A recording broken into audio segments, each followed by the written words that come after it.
لا حول ولا قوة إلا بالله العلي العظيم. أعوذ بالله السميع العليم من الشيطان اللعين الرجيم. بسم الله الرحمن الرحيم. الحمد لله الذي هدانا لهذا وما كنا لنهتدي لولا أن هدانا الله. لقد جاءت رسل ربنا بالحق. الصلاة والسلام على أشرف الأنبياء والمرسلين خاتم النبيين سيدنا ونبينا وحادينا وطبيب نفوسنا مولانا ومولا الثقلين جد الحسن والحسين أبي القاسم محمد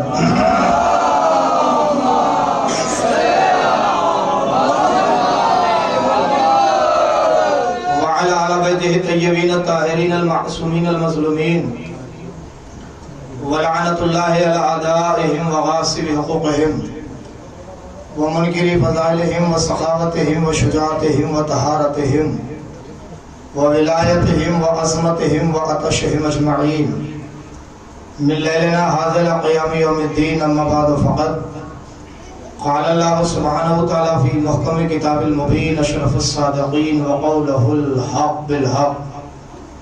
بسم الله الرحمن الرحيم.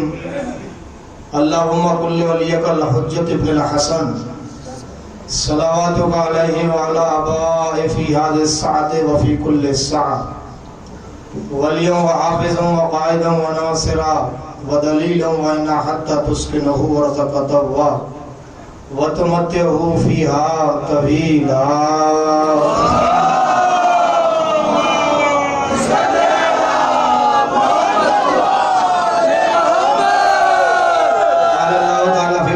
کتاب المبین. بسم اللہ الرحمن الرحیم.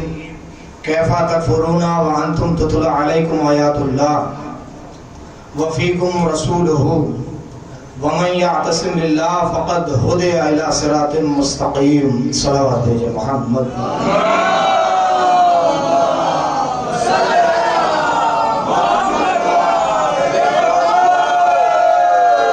قرآن حکیم کی سورہ آل عمران کی 101ویں آیت مسلسل آپ کے گوشگزار کی جا رہی ہے اور مسلسل اس آیت کریمہ کی تلاوت سے اپنے وجود کو مشرف میں کر رہا ہوں.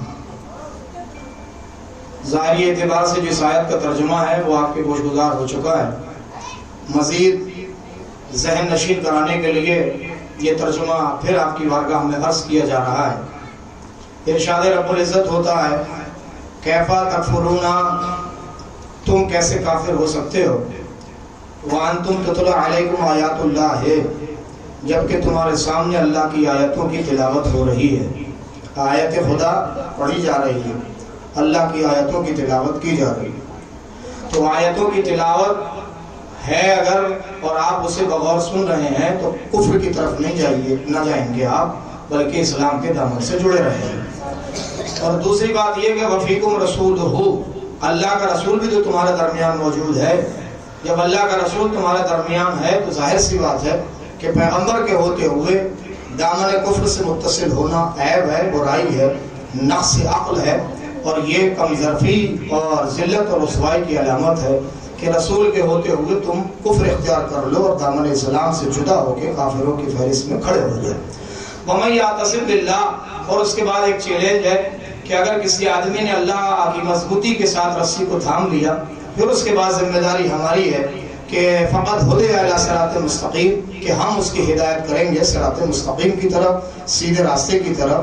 تو قرآن مجید کے پہلے لفظ پر اگر غور کریں آپ، کیفا تکفرون، وہ کیسے کافر ہو سکتے ہیں کہ جن کے سامنے اللہ کی آیات کی تلاوت کی جا رہی ہے.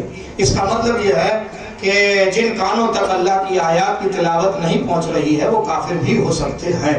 جو بغور اللہ کی آیتوں کو نہ سنتے ہیں اور نہ دیکھتے ہیں وہ کافر ہو سکتے ہیں. کفر کے مقابلے پر ایک جو صف کھڑی ہوتی ہے اس کا نام ہے مسلمان.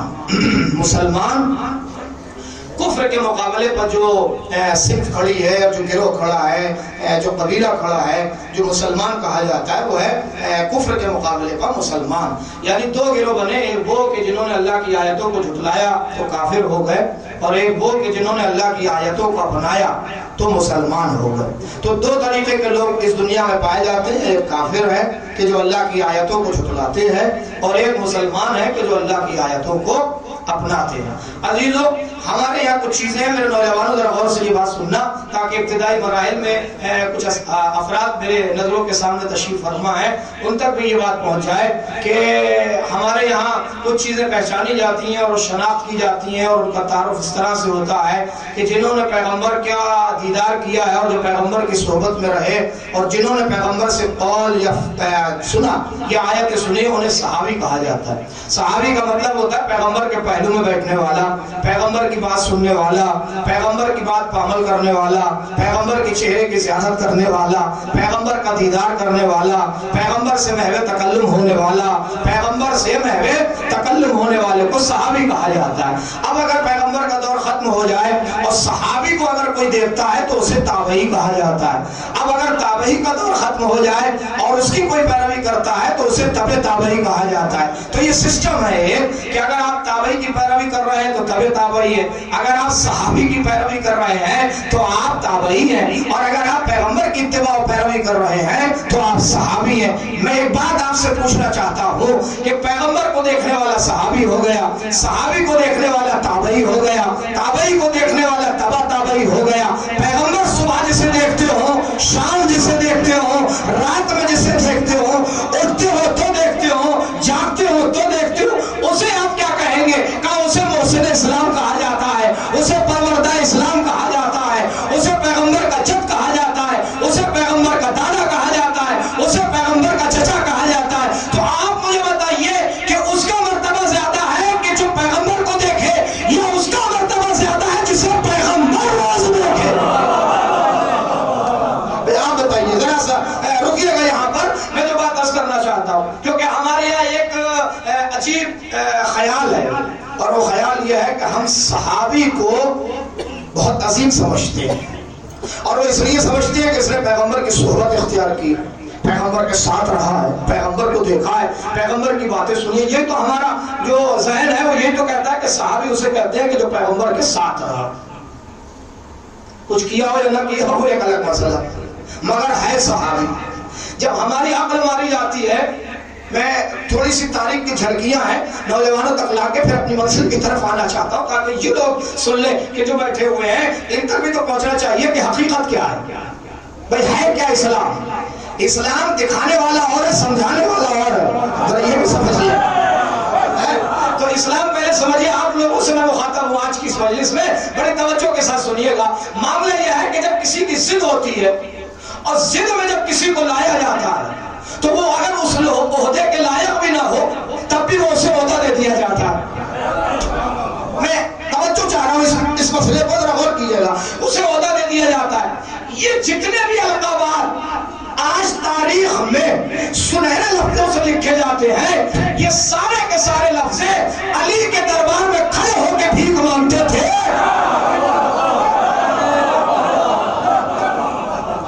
تب علی بھیک دیتے تھے، علی بھیک دیتے تھے. اور یہ سارے القابات جو آج آپ دیکھ رہے ہیں، یہ سارے القابات مولا کائنات کے. مولا کا نام ہے غنی، غنی کوئی اور بن گیا. مولا کا نام ہے فاروق، فاروق کوئی اور بن گیا. پیغمبر نے کہا تھا کہ یہ جو لیٹا ہے حق و باطل میں فرق کرنے والا ہے، اسے فاروق کہا کرو. حدیث ہے. تو فاروق سے علی بن ابی طالب بن کوئی اور گیا. صدیق مباہلے کے علی ہے. میں تاریخ کا ایک پس منظر آپ کی بارگاہ میں عرض کرنا چاہ رہا ہوں. ان لوگوں کے درمیان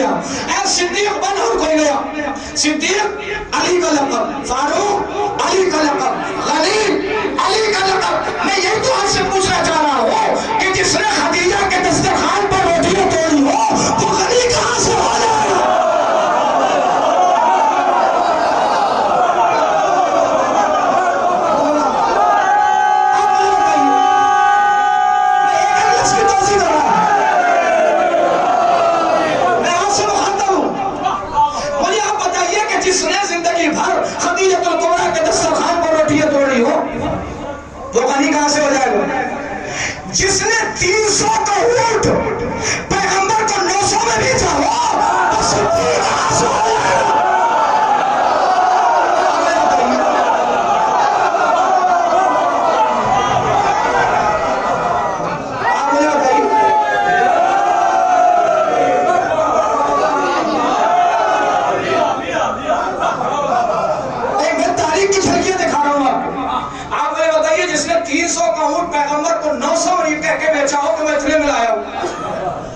وہ صدیق کیسے ہو جائے گا؟ ہو جائے گا بھائی جو پیغمبر کے سامنے سچ نہ بولتا ہو.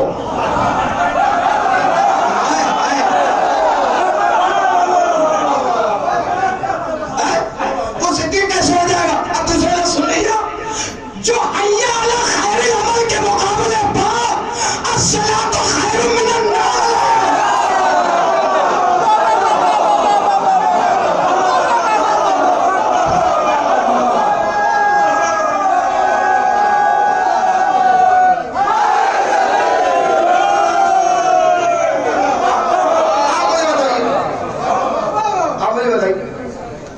ایک ایسا جاہل آدمی ہو ذرا سنیے گا غور سے، اس کے ہاتھ میں آپ انجیکشن دے دیجیے اور یہ کس کے لگا دیجیے، آپ لگا دے گا.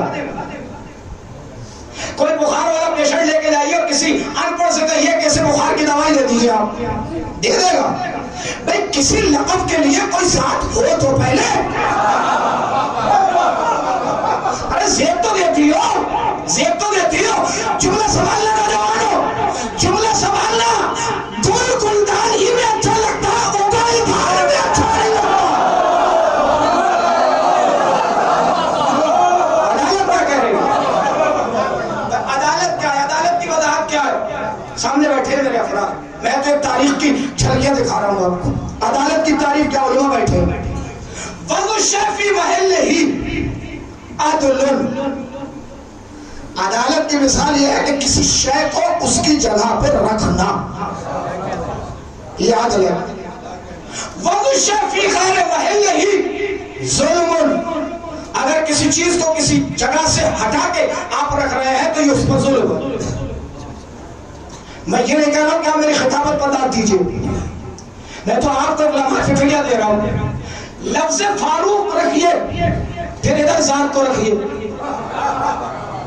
ادھر لفظ صدیق رکھیے، پھر ادھر ذات کو رکھیے. ادھر لفظ غنی رکھیے، پھر ذات کو رکھیے. پیغمبر کے بعد جب لوٹا ماری ہو رہی تھی اسلام میں، میں پھر ایک بات آپ کو توحید میں سنا رہا ہوں اور یہ جگر کا خون نکال کے میں آپ کی بارگاہ میں تاریخ کے نچوڑ پیش کرتا ہوں. پیغمبر کے بعد جب لوٹ پڑی تھی پیغمبر کے گھرانے میں، یہ سارے اقدامات اسی وقت یہ لوگ لوٹ کے لے گئے. فارس کا شہنشاہ لکھا گیا فاتح فارس حضرت فاروق. حضرت فاروق کو لکھا گیا فاتح فارس، ایران کی فتح کرنے والا. جبکہ یہ تو مدینے میں بیٹھے تھے. میں حصے پڑھ رہا ہوں معاملہ کیا ہے، اب کیوں لکھا گیا. معاملہ یہ بڑی توجہ کے ساتھ سننا. معاملہ یہ ہے کہ جب سمندر میں طغیانی آتی ہے، جب سمندر میں افان آتا ہے، جب سمندر میں طوفان آتا ہے تو سمندر اپنی حدوں سے پار ہوتا ہے، اپنے کناروں اپنے ساحل کو چھوڑتا ہے. جب طوفان آتا ہے تو اس کے برابر میں جو تالاب ہوتے ہیں نا، جو گڑھے ہوتے ہیں، جو نالے ہوتے ہیں، جب وہ سمندر کے بہاؤ میں بہتے ہیں تو نالے سمجھتے ہیں کہ ہم بھی سمندر ہو گئے، تالاب سمجھتے ہیں ہم بھی سمندر ہو گئے، گڑھے سمجھتے ہیں ہم بھی سمندر ہو گئے، کیونکہ ابھی وہ سمندر سے مل کے چل رہے ہیں. جس دن سمندر اپنی طغیانی کو روک کے اپنی حدوں میں آتا ہے اور سمندر کا پانی کچھ دن کے لیے جب گڑھوں میں رہ جاتا ہے تو بدبو آنے لگتی ہے، کیڑے پڑ جاتے ہیں، سڑ جاتا ہے، پانی خراب ہو جاتا ہے. یہ اسلام کا انقلاب تھا، یہ اسلام کا انقلاب تھا کہ جو انہیں فاتح فارس بنا گیا، مگر جو بدر میں بھاگا ہو، خندق میں بھاگا ہو، فاتح فارس کیسے ہو سکتا؟ مسئلہ تو یہ تھا کہ پیغمبر کے زمانے کا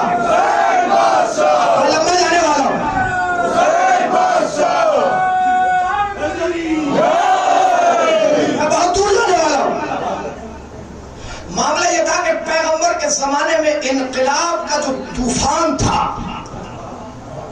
جو جگہ جگہ پھیلا ہوا تھا، جس گھر میں بھی ماں اپنے بیٹے کو روٹی توڑ کے دے رہی تھی تو نوالا بعد میں دیتی تھی، پہلے خیبر کا قصہ علی کا پہلے سنا دیتی تھی. توجہ، خندق کا واقعہ پہلے سناتی تھی، بدر کا واقعہ پہلے سناتی تھی، صفین و جبل کے واقعہ سناتی تھی. تو جو انقلاب اسلام چل رہا تھا اس کی زد میں یہ بھی آ گئی. انہوں نے اپنے ماتھے پر لکھ دیا فاتح فارس، ایک لقب. وہ تو اللہ کا شکر کیجئے آپ کہ کچھ لقب ایسے تھے کہ جو علی کے دامن سے ایسے چپک گیا کہ چوروں نے چرانا بھی چاہے تو دامن علی سے چرا نہ سکے. دو لقب سنا رہا ہوں بس میں. ایک مشکل کشا کا لقب،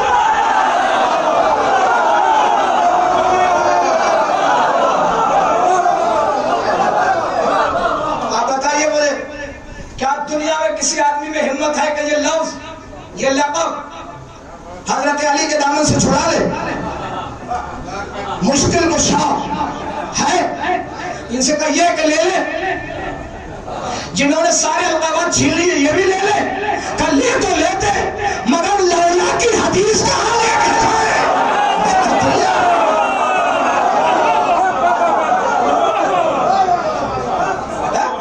بھائی اگر یہ لفظ لے بھی لے تو لولا کی حدیث کہاں لے جائیں؟ ہم تو کئی بار کہہ چکے ہیں کہ اگر یہ نہ ہوتے تو ہماری مشکل کشائی نہ ہوتی، ہم ہلاک ہو جاتے. ایک یہ، اور دوسرا لقب ہے فاتح خیبر. کیا بات ہے، یہ لقب بھی نہ چھین سکے. باقی سارے القابات علی علیہ السلام پر ڈاکہ ڈالا گیا. میں تو ان لوگوں کو ایک بات سنانے کے لیے سارا میں نے زمینہ کھینچا اور مقدمہ بنایا اور ساری تمہید کی باتیں یہاں تک لے کے آیا. میں تو یہ سنانا چاہتا تھا کہ آج آپ کو تقاریر میں ایک بات سننے کو ملی ہوگی کہ امیر شام کاتب وحی ہے. یہ تقریر میں سنتے ہوں گے آپ. کون ہے؟ کاتب وحی، امیر شام یعنی معاویہ رضی اللہ عنہ تعالی. یہ کیا ہے؟ کاتب وحی. میں ان لوگوں سے بات کر رہا ہوں جنہیں اسلام نے سنہرے لفظوں سے لکھا کاتب وحی. وہ اسلام لائے 8 ہجری میں. ارے بھائی ذرا توجہ کے ساتھ سننا. 8 ہجری میں اسلام لے کے آئے فتح مکہ کے بعد. کون؟ جنہیں لکھا جا رہا ہے کاتب وحی. آپ مجھے بتائیے کہ 2 سال میں کتنی آیتیں اتری ہیں؟ بھائی 10 ہجری کے اواخر میں پیغمبر اس دنیا سے چلے گئے. 10 ہجری غدیر کا واقعہ، اس کے بعد 28 سفر کو مولا پیغمبر اس دنیا سے رخصت ہو گئے. تو 2 سال میں کتنی آیتیں اتری؟ آپ مجھے بتائیے کتنی اتری ہوں گی؟ قرآن مجید کا جو حصہ ہے اس میں زیادہ تر سورہ جو ہے وہ مدنی ہے، مکی ہے. تو مدینے میں 2 سال ہے پیغمبر، فتح مکہ کے بعد کتنی آیتیں اتری ہوں گی؟ جس سے اپنا نام صحیح سے نہ لکھا جاتا ہو وہ قرآن کی آیت ہے کیا صحیح دیکھے گا؟ آپ مجھے بتائیے. تو انہیں لکھا گیا کاتب وحی. کیا لکھا گیا؟ آپ اپنے ایمان سے بتائیے گا کہ جو 2 سال پیغمبر کی زندگی سے پہلے اسلام لے کے آیا وہ کاتب وحی ہے، یا جس نے پیدا ہوتے پیغمبر سے پوچھا توریت پڑھو، زبور پڑھو، انجیل پڑھو، قرآن پڑھو؟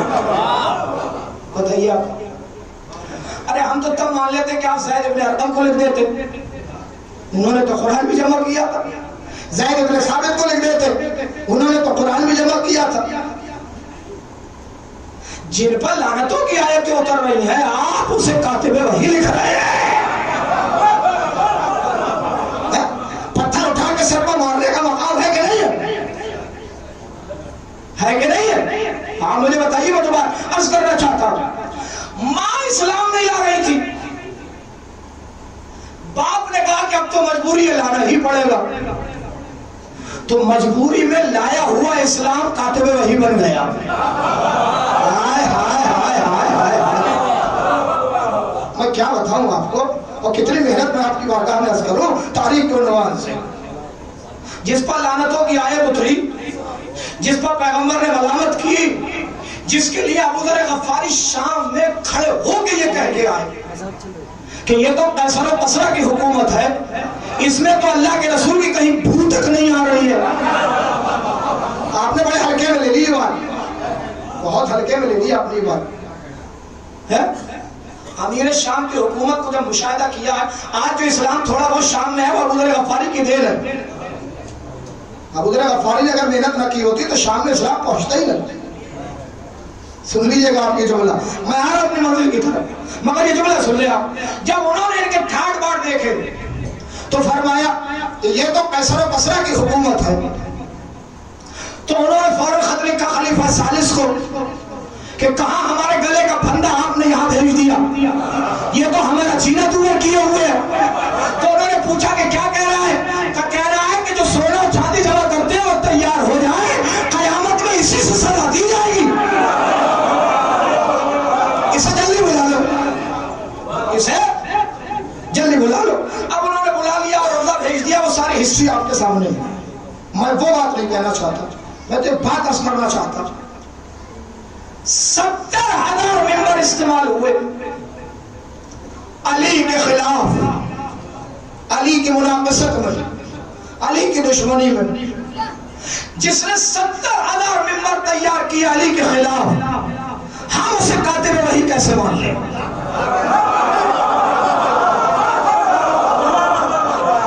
میں خون جگر نکال کے پیش کر رہا ہوں یہ لمحہ فکریہ. جس نے 70,000 ممبر حضرت علی کے خلاف استعمال کیے، جس نے اپنے سپاہیوں سے کہا کہ صبح بچوں کو کھلانے دو، یہ کہہ کے کہ امیر شام دے رہا ہے، اندھیرے میں شام کو بچوں سے کھلانے یہ کہہ کے چھین لو کہ علی بن ابی طالب تم سے چھین رہا، تاکہ جو نسل بڑھے، جو نسل آئے.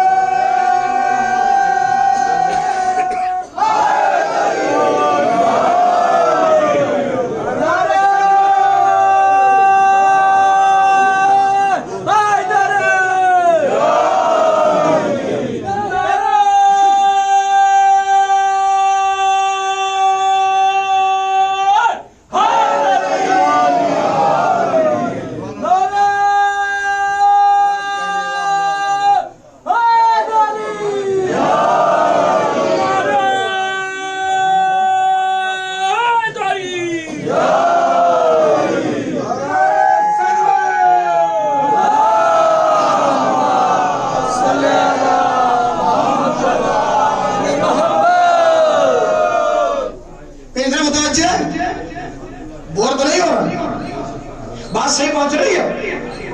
جو صبح بچوں کو کھلانے یہ کہہ کے دیتا ہو کہ میں امیر شام دلوا رہا ہوں، شام کو یہ کہہ کے چھین لیا جاتا ہو کہ علی بن ابی طالب چھین رہے، تاکہ آنے والی نسلیں جب آئیں تو علی کی دشمنی ان کے سینے میں اتنا بھر جائے کہ اٹھے تو علی کی دشمنی میں، جاگے تو علی کی دشمنی میں. جو حضرت عمار یاسر کا قاتل ہے، جو ام المومنین عائشہ کا قاتل ہے،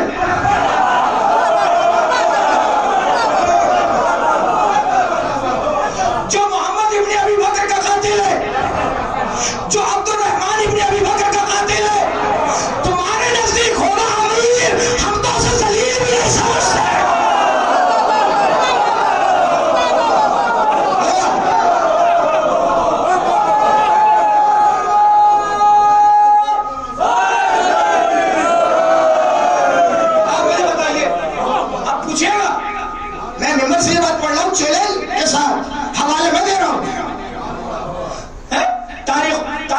کی کتاب اٹھا کے دیکھیے، علامہ طبری کو پڑھیے،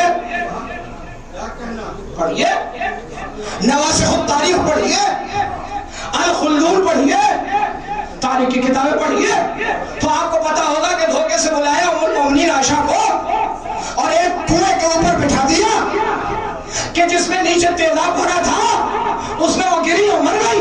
کس نے مارا؟ کس نے مارا؟ بھائی ہم آپ سے کوئی مطالبہ نہیں کرتے.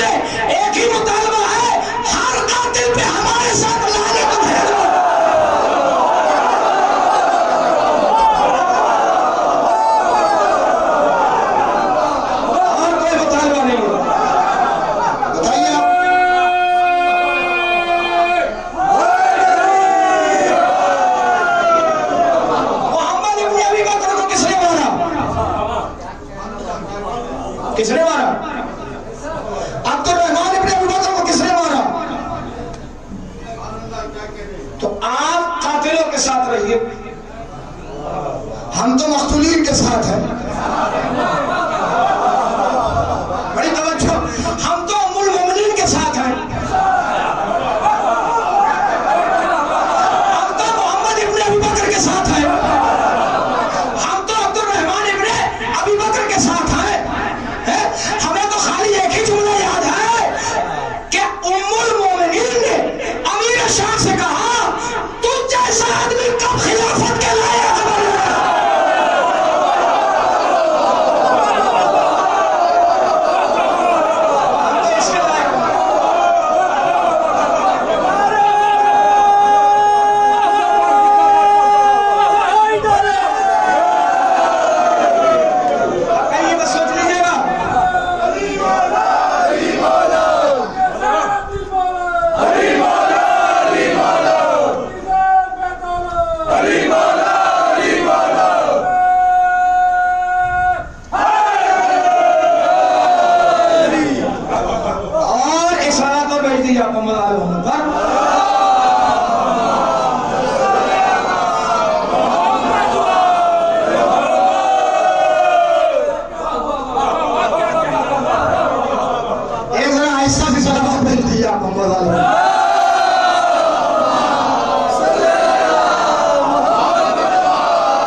جب پہلی مرتبہ سن 55 ہجری میں، یاد رکھیے گا، تحفہ دے رہا ہوں آپ کو، معاویہ پہلی مرتبہ جب مکہ آیا اور ام المومنین کو بلانے کے بعد اس نے کہا کہ میں آپ سے مشورہ کرنا چاہتا ہوں. کہا کیا مشورہ ہے؟ کہا میں اپنے بیٹے یزید کو اپنا نائب بنانا چاہتا ہوں. تو ام المومنین عائشہ نے اس کے چہرے کو دیکھا اور دیکھ کے فرمایا کیا رسول اللہ کی حدیث بھول گئے؟ وہ جملہ سن لو، کیا رسول اللہ کی حدیث بھول گئے؟ کہ کیا تھی؟ کہ رسول اللہ نے فرمایا خلافت بنی امیہ پر حرام ہے.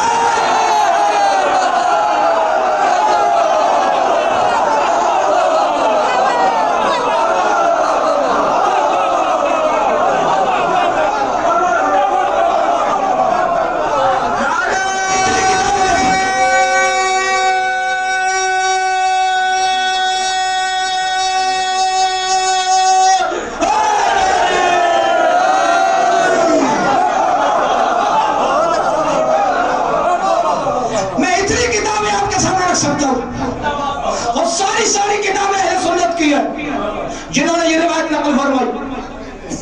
انہوں نے کہا خلافت پیغمبر کے بعد قریشیوں کا حق ہے، قریشیوں کا، بنی امیہ کا نہیں ہے.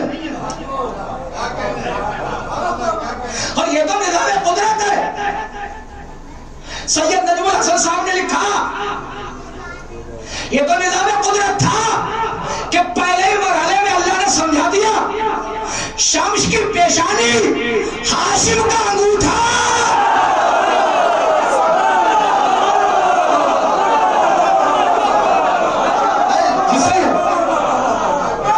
یہ تاریخ ہے. یہ مسئلہ ہے کہ ہمارے کچھ علماء نے نہیں مانا، مگر سید نجم الحسن صاحب قرآنوی نے لکھا ہے، منتہی الاعمال عباس قمی نے لکھی، انہوں نے لکھا ہے کہ دو جوان بچے پیدا ہوئے، ایک کی پیشانی تھی ایک کا انگوٹھا تھا. پیشانی عبد الشمس یعنی امیہ کے وارث کی اور انگوٹھا ہاشمی وارث کا. یہ آج فیصلہ ہو رہا ہے تمہاری اوقات کہاں ہے، ہمارا شرف کہاں ہے. بنی امیہ کا حکومت حرام ہے، پیغمبر اسلام کی حدیث ہے. تم اصلاح کب سے ہو گئے؟ تم اصلاح کب سے ہو گئے کہ تم تخت خلافت پر بیٹھو، پیغمبر کے جانشین بن جاؤ، پیغمبر کی جگہ آ جاؤ. تو کہیں یہ بات رہ نہ جائے اس لیے میں آپ کی بارگاہ میں نقل کر رہا ہوں. تو اسے لکھا گیا کاتب وحی کہ جو اسلام لایا 8 ہجری میں، 7 کا اواخر 8 ہجری ہے. ماں لا نہیں رہی تھی تو باپ نے کہا کہ میں مجبوری ہے لے آؤ. کہ میری تو سمجھ میں نہیں آ رہا ہے کہ میں کس منہ سے پیغمبر کے سامنے جاؤں. ارے میرے عزیزو کس منہ سے جاؤں؟ اس لیے کہ میں نے پیغمبر کے چچا کا جگر چلوایا. فرمایا طریقہ ہم نکالے دے رہے ہیں۔ پیغمبر سے پوچھا کہ بیعت کیسے لی جائے؟ فرمایا بڑا سا تشت لاؤ، پانی بھرو، اس طرف ہندا کا ہاتھ ڈلواؤ، اس طرف میں ڈال رہا ہوں، اس طرح سے بیعت ہو جائے گی۔ قسم خدا کے جملہ دے رہا ہوں، یاد رکھیے گا پیغمبر نے یہ پانی کیوں منگایا؟ کہ پانی اس لیے منگایا کہ جتنا حیا کا پانی اتر گیا ہے وہ اسلام لانے کے بعد چل رہا ہے۔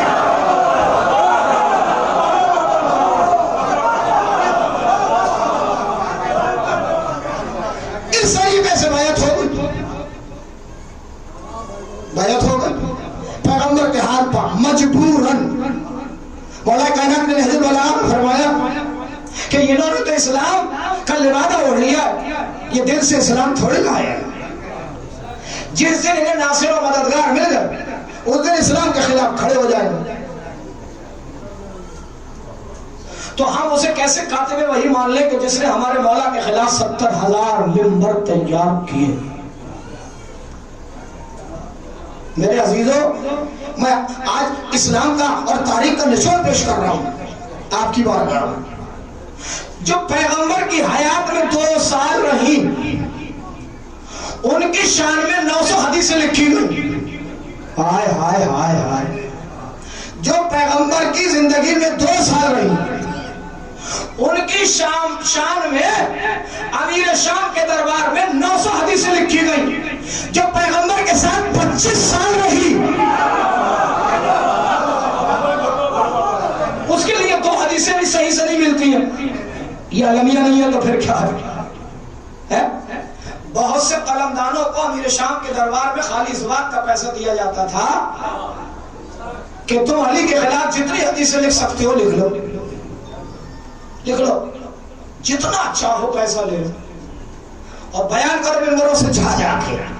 آج لوگ ہم سے پوچھتے ہیں کہ تم زیادہ تر علی کا تذکرہ کرتے ہو۔ بھئی ہماری مجبوری ہے، محمد کے خلاف کوئی ممبر نہیں استعمال ہوا، حسین کے خلاف کوئی ممبر استعمال نہیں ہوا، امام حسن کے خلاف کوئی ممبر استعمال نہیں ہوا، علی کے خلاف ہوا۔ تو زینب سلام اللہ علیہ نے کہا قسم ہے رب جلال کی، اگر دونوں چیزیں تجھ سے میں چھین لوں تو مجھے علی میں بیعت نہ کرنا۔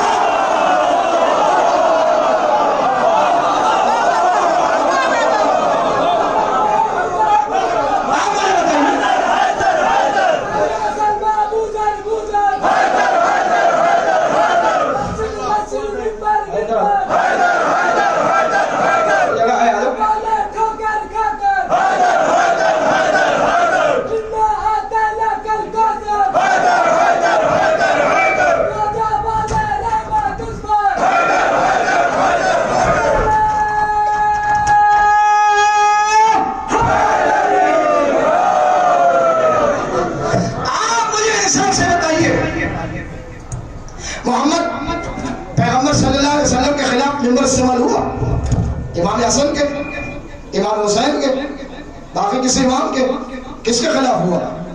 70,000 ممبر۔ اب فرش ادا پر بیٹھے ہیں آپ، مجلس سن رہے ہیں آپ مجھے بتائیے کہ کسی لکڑی کے تختے پر بھی کوئی کھڑے ہو کے اس کے فضائل پڑھتا ہے کہ جس نے علی کے خلاف ممبر استعمال کیا؟ بھئی توجہ کے ساتھ سننا، ہر ممبر سے کس کی آواز آ رہی ہے؟ ہر ممبر سے۔ کتنے ممبر ہیں اس وقت؟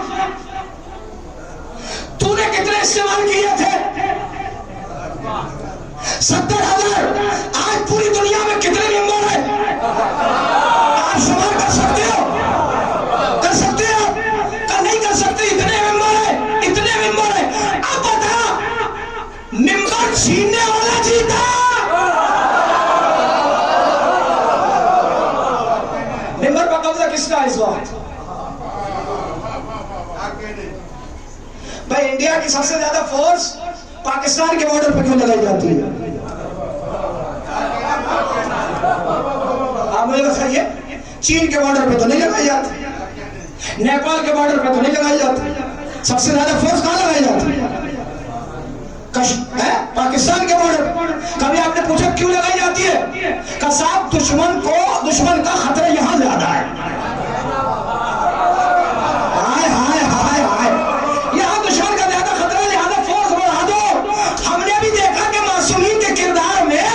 جس کے کردار کو زیادہ خطرہ ہے، لفظوں کا لشکر بناؤ، خطابت کا لشکر بناؤ، دعا کا لشکر بناؤ،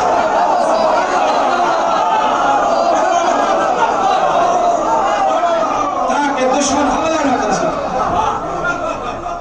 سب سے زیادہ زور علی کے خلاف تھا، ہم نے بھی سب سے زیادہ زور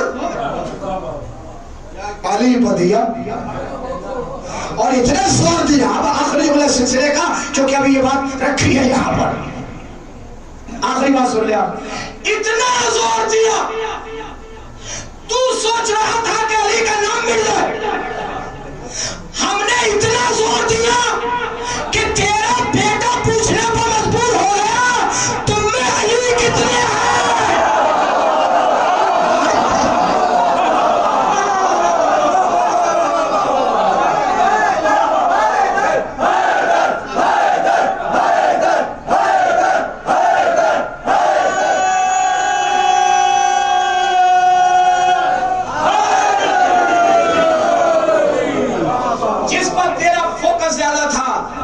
کہ اس کردار کو مٹھا دیا جائے۔ پیغمبر نے آنے والی نسلوں سے کہا کہ جب بھی تمہارے یہاں کوئی بیٹا پیدا ہو تو نام علی رکھنا،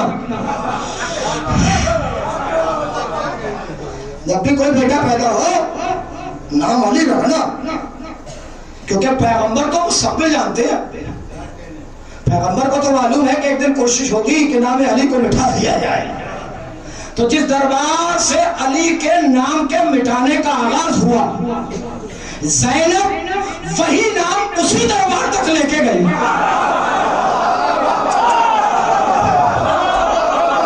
ابھی ہلکا جملہ ذرا دماغ لگا کے سوچئے، اب سمجھے کہ علی کو بچا کے زینب کیوں لے گئی؟ جہاں سے آغاز ہوا تھا وہاں تک ہم نے علی کو پہنچا دیا۔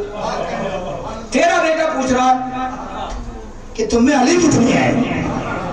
ہم تو سمجھے سارے علی ختم ہو گئے، یہ کہاں سے آ گئے، یہ کہاں سے آ گئے؟ تو علی کو بچا کر رکھا۔ تو میں نے جہاں سے آغاز کیا تھا وہ ذرا سی بات سن لے، کہیں ایسا نہ ہو کہ وہ بات رہ جائے کہ جو میں آپ کو سنانا چاہتا تھا۔ ایک نسل ہے کافروں کی اور ایک ہے نسل مسلمانوں کی۔ کیف تکفرون، وہ کافر کیسے ہو سکتے ہیں؟ تم کافر کیسے ہو سکتے ہو؟ انتم تتلا علیکم آیات اللہ، جبکہ آیت الہی تمہارے سامنے تلاوت کی جائے۔ تو دوسرا گروہ بنا مسلمان۔ مسلمان کون گروہ بنا؟ جس نے دست پیغمبر پر بیعت کر لیا، جس نے دست پیغمبر پر اسلام قبول کر لیا، جس نے لا الہ الا اللہ کہا، جس نے محمد رسول اللہ کہا۔ اب مجھے ایک بات بتائیے گا میرے اینڈ آف زبان، کیا خالی زبان سے لا الہ الا اللہ کہنا، محمد رسول اللہ کہنا اسلام کی علامت ہے؟ اگر ہے تو آچاریہ روز تقریر کرتا، لکھنؤ کا جو آچاریہ ہے وہ اکثر و بیشتر تقریر کرتا ہے تو اس میں ٹوٹے پھوٹے لفظوں میں کہتا ہے لا الہ الا اللہ محمد رسول اللہ، کہتا ہے کہ نہیں کہتا؟ تو وہ بھی مسلمان ہو گیا؟ کہ نہیں صاحب، اسلام کی کوئی ڈیفینیشن ہے، اسلام کی کوئی شناخت ہے، اسلام کی پہچان۔ کہ اسلام کی پہچان کیا ہے؟ امیر کائنات نے فرمایا الاسلام هو التسلیم، اسلام کا مطلب ہے اللہ کے حکم کے سامنے سر تسلیم جھکا دینا۔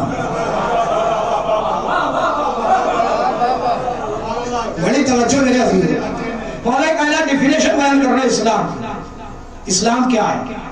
فرمایا الاسلام هو التسلیم، اسلام کا مطلب ہے سر تسلیم اللہ کے حکم کے سامنے جھک جانا۔ اب اس کے بعد فرمایا الاسلام هو التسلیم والتسلیم هو الاقرار، تسلیم کے بعد ہے اقرار کی منزل۔ جب سر تسلیم ہو جائے تب کہیے آپ لا الہ الا اللہ محمد رسول اللہ، کیونکہ جب تک سر تسلیم نہیں ہوگا، جب تک توحید یہاں اثر نہیں کرے گی، جب تک سر تسلیم نہیں ہوگا، جب تک رسالت یہاں اثر نہیں کرے گی۔ تو التسلیم، الاسلام هو التسلیم والتسلیم هو الاقرار والاقرار هو العمل۔ اب پکے مسلمان ہونا چاہتے ہو تو سر تسلیم ہم کر دو، پکے مسلمان ہونا چاہتے ہو تو اقرار شہادتین کرو، اقرار توحید کرو، پکے مسلمان ہونا چاہتے ہو تو اعضاء و جوارح سے عمل کر کے دکھاؤ کہ تم مسلمان ہو۔ ورنہ گوشت کھانے والے تو مسلمان ہو سکتے ہو. بھئی میں ایک جملہ کہہ کے آگے بڑھ رہا ہوں. گوشت کھانے والے مسلمان ہو سکتے ہو, روٹیاں توڑنے والے مسلمان ہو سکتے ہو, اسلام کی نظر والے مسلمان نہیں ہو سکتے. اے اللہ, تیری نظر میں کون مسلمان سچا ہے؟ کہ میری نظر میں وہ سچا مسلمان ہے جو اچھوں پر صلوات بھیجے, بروں پر لعنت سے بھیجے. اب آپ پھر سوچتے ہو گے کہ خطابت کہ جملے ہیں, اس لیے میں نے یہ بات عرض کر دی. بھئی لا الہ کا مطلب کیا ہے؟ لا الہ الا اللہ کا مطلب کیا ہے؟ لا الہ, جنہیں تم نے بنایا ان پر ہماری لعنت. الا اللہ, ہم تو اسے مانتے ہیں کہ جو اللہ ہے. لفظ بدل دیجئے, جسے آپ بناؤ اس پر لعنت, جسے خدا بنا کے بھیجے اس پر صلوات. یہی تو ترجمہ ہوا. تو اسلام کا مطلب ہوتا ہے اقرار, تسلیم. اچھا, آپ کا مسلمان بنے جب پیغمبر کے ہاتھ پر کلمہ پڑھتے, آپ مقابلہ اس سے کر رہے ہیں کہ جس نے پیغمبر کے ہاتھ پر کلمہ نہیں پڑھا. پیغمبر کے ہاتھ پر تو اس نے قرآن پڑھا. قرآن پڑھنے والے اور پیغمبر کے ہاتھ کا اسلام اور کلمہ پڑھنے والے میں فرق ہے. تم گھر میں پیدا ہو تو مسلم مولود کے محتاج, وہ خانہ خدا کے لیے منتخب ہوتے ہیں. تمہارے لیے آیت آتی ہے کہ وَلَا تَعْلَمُونَ شَيْئًا, تم کچھ نہیں جانتے ہو, جاہل ہو جب پیدا ہوتے ہو. ان کے لیے آیت آتی ہے عَلَّمَ الْقُرْآنَ خَلَقَ الْإِنسَانَ, انہیں پہلے تعلیم قرآن دی گئی, پھر اس دنیا میں بھیجا گیا. اب ان کی بات چھوڑ دیجیے, اب میں آگے اپنے موضوع پر. میں نے جہاں سے مجلس کا آغاز کیا وہی آ گئی. یہ تو تھے سارے معصوم. انہی ذوات مقدسہ میں ایک ذات ہے کہ جس کا نام ہی مسلم ہے, جس کا نام ہی مسلم ہے. مسلمان ہونا ہو رہا ہے, مسلم ہونا, اور مسلمان ہونے کی دعا نبیوں نے نہیں کی ہے, مسلم ہونے کی دعا مانگی ہے. ہمیں مسلمان بننے کی ضرورت نہیں ہے, قائم رکھنا. تو مسلم میں اور مسلمان میں بہت فرق ہے. میں خطبہ سنانے جا رہا ہوں آپ کو حضرت مسلم بن عقیل کا, اور میں دیکھتا ہوں کہ میری آواز کہاں تک جاتی ہے اور آپ کیسے سنتے ہیں. مسلم جو خصوصیات حضرت مسلم بن عقیل کو حاصل ہے وہ دنیا میں کسی کو حاصل نہیں ہے. ہمارے یہاں بچہ پیدا ہوتا تو نام رکھا جاتا, یہاں مسلم پیدا بھی نہیں ہوئے تھے, پیغمبر نے پہلے ہی نام رکھ دیا کہ اس کا نام مسلم ہے. ابھی خطبے میں آئی بات مسلم. 4 خصوصیات حضرت مسلم کو جو نصیب ہے وہ کائنات میں کسی کو نصیب نہیں. پہلی خصوصیت ھذا ثقتی ومعتمدی. حسین نے کہا کہ یہ میرے بھروسے کا آدمی ہے. مولانا ذرا توجہ, ھذا ثقتی, یہ میرے بھروسے کا آدمی ہے, ومعتمدی, اور اس پر میرا اعتماد ہے, اعتماد کے لائق ہے. کون کہہ رہا ہے؟ حسین. حسین اس ذات گرامی کا نام ہے کہ جس پر اس وقت 1,24,000 پیغمبر اعتماد کیے ہوئے ہیں. بڑا نازک جملہ تھا, بڑا نازک جملہ تھا, میں نے سرسری لفظوں میں پڑھ دیا. 1,24,000 انبیاء اس وقت جس پر اعتماد کیے ہوئے ہیں اسے حسین کہتے ہیں. جس پر انبیاء بھروسہ کرے اسے حسین کہا جاتا ہے, اور جس پر حسین بھروسہ کرے اسے مسلم ابن عقیل. ھذا ثقتی ومعتمدی, یہ میرے بھروسے کے لائق ہے جسے میں بھیج رہا ہوں. معصوم کا نائب بننے کے لیے ڈاکٹر صاحب کام آئی بات آپ کے, کیونکہ آپ بڑے جوش میں تقریر کرتے ہیں، میں نے سنا بھی ہے اور دیکھا بھی ہے. آپ یہ جملہ نوٹ کر لیجیے گا، آپ کے کام آئے گا. میں تاریخ کا ایک پس منظر آپ کی بارگاہ میں عرض کر رہا ہوں.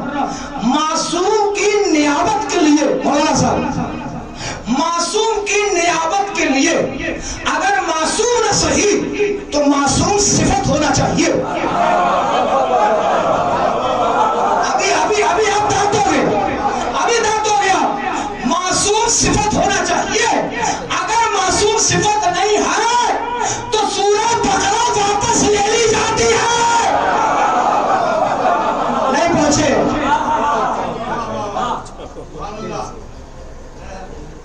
سورہ منافقون واپس لے لی جاتی ہے. پیغمبر نے کہا تم میں کون ایسا ہے کہ جو کافروں میں جا کے سورہ منافقون پڑھے؟ ایک صاحب کھڑے ہوئے، انہوں نے کہا ہمیں بھیج دیجئے. اب کیونکہ تلوار چلانے کا معاملہ تھا نہیں، تاریخ پڑھ رہا ہوں، ہمیں بھیج دیجئے. پیغمبر چونکہ اخلاق مجسم ہے، اگر یہ کہہ دے تو بڑھ جا تو یہ اخلاق کے خلاف بات ہے. پیغمبر نے کہا ٹھیک ہے، آپ کی خواہش ہے تو چلے جائیے سورہ منافقون لے جائیے، مگر یاد رکھیے منافقوں کے درمیان کھڑے ہو کے پڑھنا ہے. بڑا یار میں لطیف سے جملہ استعمال کر رہا ہوں ادب کے دائرے میں رہتے ہوئے. پیغمبر کو بھی یہ بات معلوم تھی کہ اگر تم نے منافقون کا سورہ منافقوں کے درمیان پڑھا تو ہو سکتا ہے کہ ان میں سے کوئی کھڑے ہو کے یہ کہہ دے کہ تمہیں تو حقیر ہے یہ پڑھنے کا، تم بھی تو ہم ہی جیسے تھے.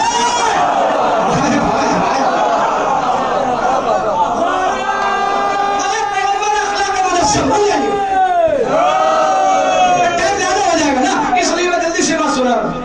پیغمبر نے اخلاق مجسم کہہ دیا چلے جائیے. آپ ابھی سورہ منافقون لے کے تھوڑے سے قدم آگے بڑھے تھے کہ اللہ کی طرف سے آیت آئی. اے حبیب، درود و سلام کے بعد اللہ کا حکم یہ ہے کہ سورہ منافقون یا تو خود جائیے پہنچانے یا اسے بھیجیے کہ جو تم جیسا ہو. میں جھلکیے دکھا رہا ہوں، اسے بھیجیے کہ جو تم جیسا ہو. قاصد بھیجا، انہیں لوٹا لیا، منہ لٹکایا ہے. کسی نے پوچھا تو بولے زندگی میں پہلے شرف ملنے جا رہا تھا وہ بھی علی نے چھین لیا. اچھا یہ تو تھی بات خطابت کی اور آج سے میں نے داد لے لی. سورہ منافقون اچھا ہوا کہ یہ لے کے نہیں گئے، ورنہ واقعی قیامت آ جاتی، کیونکہ جو آخر کا واقعہ ہے وہ بڑا قیامت کا ہے. جب حضرت علی کو سورہ منافقون دے کے بھیجا اور مکے میں سارے منافقین اکٹھا تھے اور مولا درمیان میں کھڑے تھے اور سورہ منافقون سنا رہے تھے، تو ابو جہل کا بیٹا کھڑا ہوا اور کھڑے ہونے کے بعد کہا یا علی،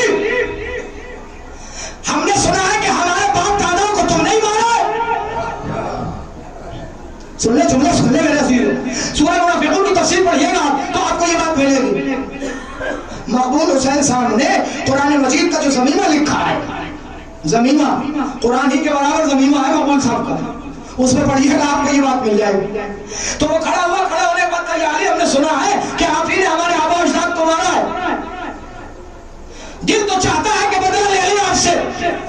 اب مجھے بتائیے اس جملے کے بعد اگر پہلا والا مبلغ ہوتا،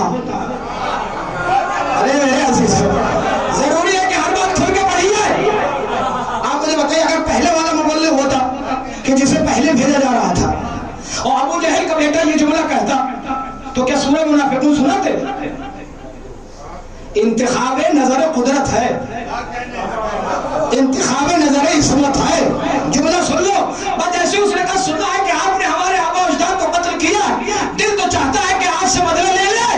علی نے سورہ منافقون روکا اور روکنے کے بعد ابو جہل کے بیٹے کو خطاب فرمایا، اے جہالت کی اولاد، اے جہالت کی اولاد، یاد رکھنا ابھی وہی تلوار ہے، وہی بازو ہے، وہی علی کھا.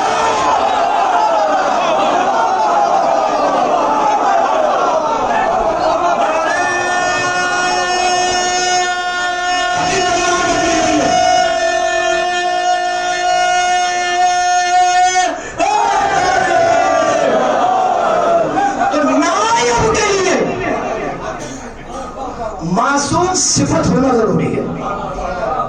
میں مجلس یہیں پڑھ سکتا تھا پوری، مگر حکم بھی ہے کہ کتاب لے کے جائیے گا. تو میں بھی سوچ رہا ہوں کہ یہ بات آپ تک پہنچ جائے مکمل طریقے سے اور آپ اس سے روشناس ہو جائیں. تو نیابت کے لیے معصوم صفت ہونا بہت ضروری ہے، ورنہ ہر کوئی نائب امام نہیں بن سکتا. آج لوگ اخباریت کی دنیا میں دوڑ رہے ہیں، نائبین کے خلاف ہیں. نائبین کا ہونا بہت ضروری ہے. کیوں ضروری ہے؟ یہ نائب کیوں رکھے گئے ہیں؟ کہ اس لیے رکھے گئے ہیں تاکہ ان کی پیروی کرتے کرتے تم اس لائق بن جاؤ کہ امام کی پیروی کر سکو. جب تک ان کی پیروی نہیں کرو گے امام کی کیسے پیروی کرو گے؟ تو نائبین اس لیے رکھے گئے. تو نائب کا صفت معصوم ہونا بہت ضروری ہے، اور ہر محاذ میں ایک صفت معصوم کی صفتیں ہونا چاہیے. مسلم کو جو منتخب کیا حسین نے، بھائی کے اعتبار سے نہیں، نیابت کی صفتیں دیکھی حضرت مسلم اور بھیج دیے. 10 خطبے ہیں کہ جو حضرت مسلم عقیل نے مکے سے نکل کے شہادت تک دیے ہیں. 10 خطبے. اچھا یہ بھی کمال اسی گھرانے کا، رجز یہ پڑھے، خطبے یہ دے، دشمن کی آنکھوں میں آنکھیں ڈال کے بعد یہ کھڑے. کسی اور نے رجز پڑھا ہی نہیں ہے، وہ اسی گھرانے نے پڑھا. چاہے قاسم جائیں، چاہے علی اکبر جائیں، چاہے عباس جائیں، چاہے حسین جائیں، چاہے مسلم جائیں، چاہے مختار جائیں، چاہے علی جائیں، انہیں نے پڑھا ہے کیونکہ اور کوئی پڑھنے کے لائق ہی نہیں ہے. کیونکہ رجز میں پڑھا جاتا ہے کہ میری ننیال ایسی، میرا ددیال ایسا. مسلم کھڑے زخموں پہ چور ہے، ابن زیاد کے دربار میں قید کر کے لایا گیا ہے. ابن زیاد کے دربار میں علی کے شیر کا شیر کھڑا ہے.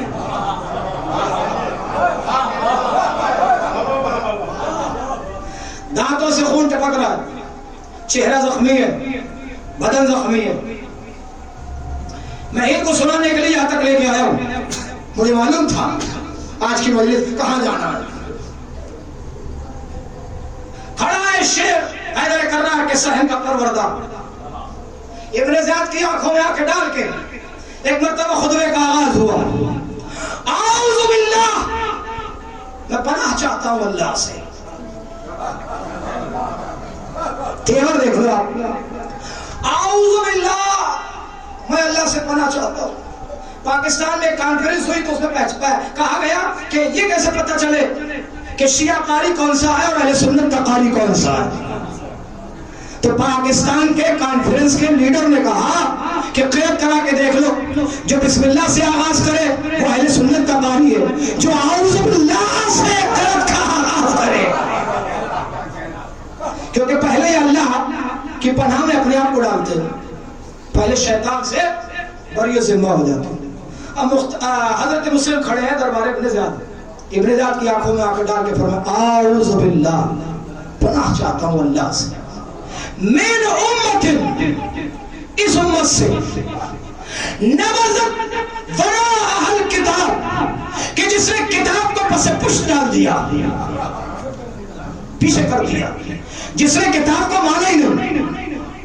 مانا ہی نہیں. اے مسلم، اپنے خطبے کا آغاز کتاب خدا کے پس پشت ڈالنے سے کیوں کیا؟ کہ اس لیے کیا کہ دربار میں جتنے بیٹھے ہیں القرآن و کافی کے عقیدہ رکھنے والے ہیں. لعنت ہو ایسی امت پر.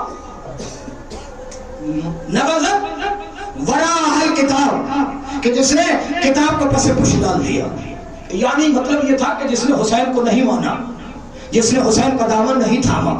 میں پناہ چاہتا ہوں ایسی امت سے، میں پناہ چاہتا ہوں ایسی امت سے کہ جس نے کتاب خدا کو پیچھے ڈال دیا. پھر اس کے بعد کیا قیامت کا جملہ ہے، پوری لعنتیں ہیں اگر اس جملے میں تمہاری آ.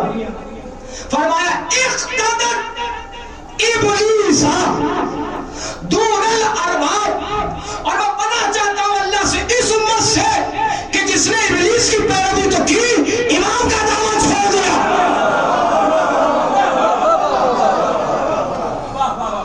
بھائی دربار ابن زیاد میں ابن زیاد پر لعنت بھیجی جا رہی ہے. آپ سمجھے کہ حسین نے نائب بنا کے کیوں بھیجا تھا؟ ایسا بہادر نائب بنا کے بھیجو کہ اگر ابن زیاد کے دربار میں بھی کھڑے ہو تو ڈرے نہیں. کیا فرمایا؟ اقتدت ابلیسا، ایسی امت سے پناہ چاہتا ہوں کہ جس نے ابلیس کی پیروی کر لی. یہ سامنے ابن زیاد بیٹھا، اقتدت ابلیسا، جس نے ابلیس کی پیروی کر لی. دون الارباب، صاحب عقل کو چھوڑ دیا، صاحب منصب کو چھوڑ دیا، صاحب امامت کو چھوڑ دیا. ورضیت بنقل التراب دون الابو تراب. یہ جتنے عربی تھا بیٹھے انہوں نے لطف لے لیا اس جملے کا.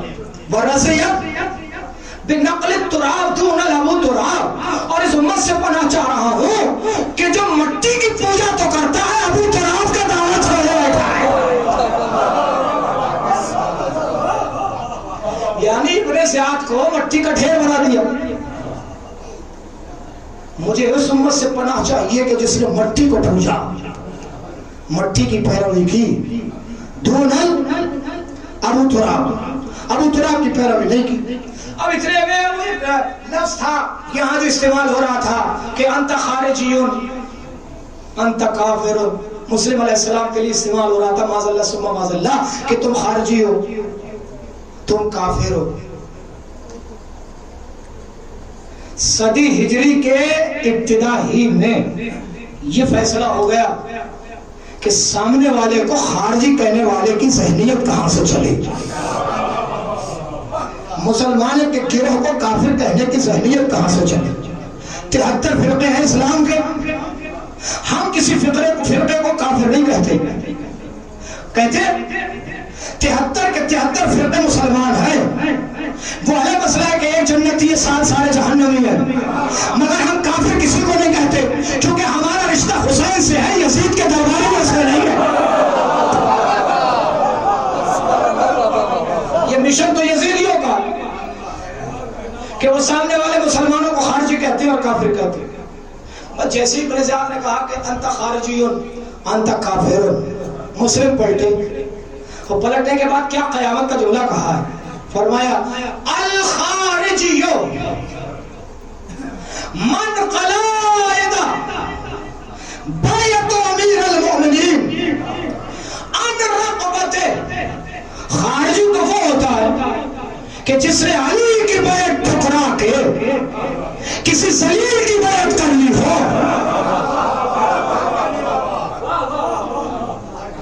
دربار ابن زیاد میں علی کی ولایت کا اعلان کر رہا ہے علی کا داماد، علی کا بھتیجا.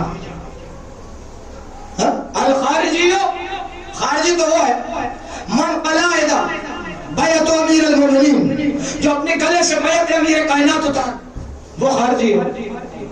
ان رقبت، اپنی گردن سے جو بیعت حضرت امیر المومنین کا قلادہ اتار دے وہ خارجی ہے. اس کے بعد فرمایا کیا قیامت کا جملہ ہے جب انہوں نے کہا تم خارجی ہو. فرمایا کیف احتاج لی الاسلام الى هؤلاء الاوغاث.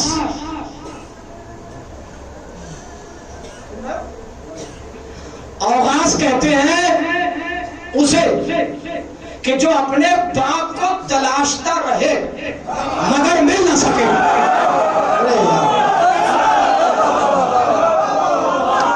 عربی گرامر ہے، عربی لفظ کا ترجمہ کر رہا ہوں میں. کیا فرمایا؟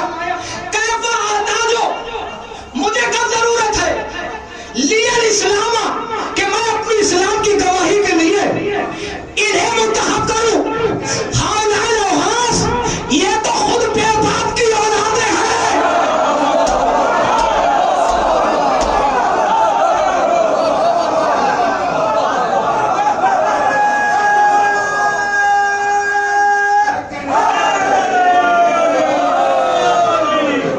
کیف احتاج، مجھے کیسے ضرورت ہو لی الاسلام کہ میں اپنے اسلام کے ثبوت کے لیے، اپنے اسلام کی گواہی کے لیے ان ہؤلاء الاوغاث، ان سے گواہی چاہوں کہ جن کے اسلام کا خود پتہ نہیں ہے، جن کی نسل کا خود پتہ نہیں ہے، جن کے شجرے کا خود پتہ نہیں ہے. اس کے بعد فرمایا تو جملہ میں نے آپ کو ترجمے کی شکل میں سنایا.